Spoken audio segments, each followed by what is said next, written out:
So continuing with our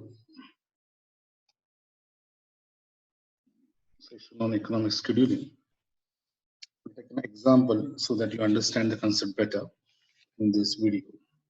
So let us say that there are two power plants. One is a unit A and other is unit B. And I am drawing a graph of the input cost, the fuel cost, the input cost versus load. So the input cost is basically the fuel cost. So let us say there are two power plants in unit A and unit B. And let us say that you describe this. There is a curve, and this curve of unit A, by doing regression analysis, you get a expression for the slope of this, and it is given. Okay, that is given dFA upon dPA, which is what? Is nothing but the slope of this. So there is some curve, and this curve there is a slope, and the slope is given to be dFA upon dPA, and it is equal to, let us say, 0.065 PA plus some value 25, some 25. Okay, 25, and let us say that let me color pink. Okay, pink. So for B, I'll be taking pink. So this P D A of B of the power plant B.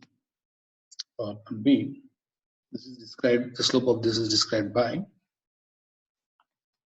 0.08 PB plus 20.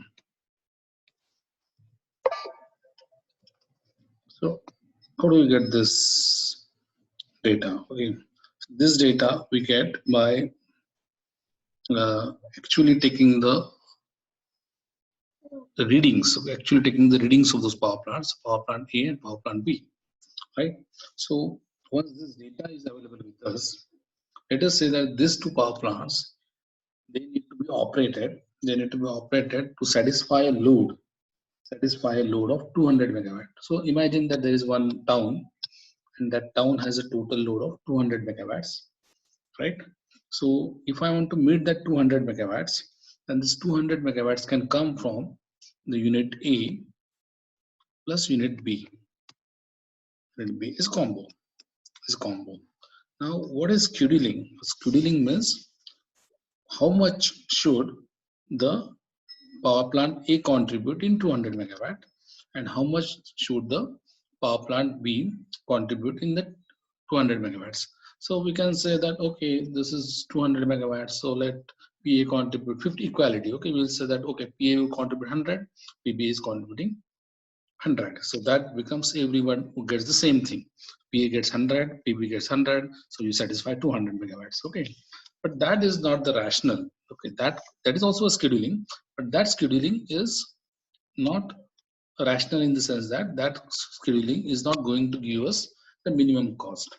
So if I am aiming for minimum cost, then I need to load PA to a particular load and PB to a particular load such that the total fuel cost, that is the fuel consumption of A and fuel consumption of B, into the cost of the fuel of A and cost of the fuel of B, that combination comes minimum. Right? In other words, I am interested in economic scheduling of those power plants. Economic scheduling of the power plants, right? Of the power plant A and power plant B. So what did we derive in the last video? So we said that this would be economical only if incremental heat rate of A, or let us say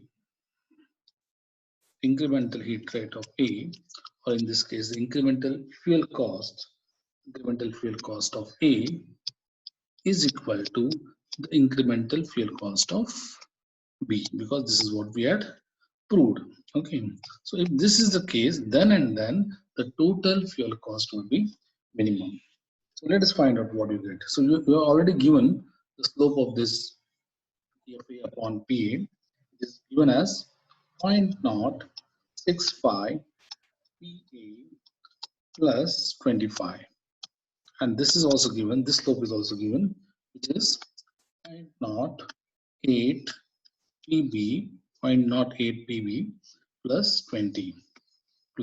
So if you solve this, you can pause this video and solve this, and you'd get an expression that PA is equal to around 75 megawatts, and this is 75. Let me put 75 here.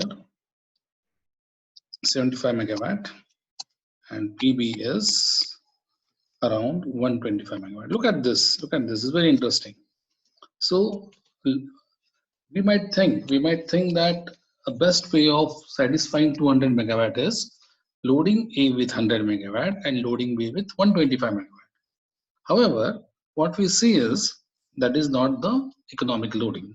So if you want to load that power plant economically, then as we have now obtained the value, we see that we need to operate the power plant at a lower load, that is 75 megawatt, and the other power plant at the higher load, that is 125 megawatt. And why is that so? The reason is because the curve, okay, the curve of A, so this is A, is having more input as compared to curve of B. Let us say this is B. So you find that if I am operating the A with 100 megawatt and B with 100 megawatt, and the total fuel cost would be more than this case. Which case? When you are operating A with 75 megawatt and B with 125 megawatt. And how do we get this? We have got this by using the economic scheduling principle, which is incremental heat rate of A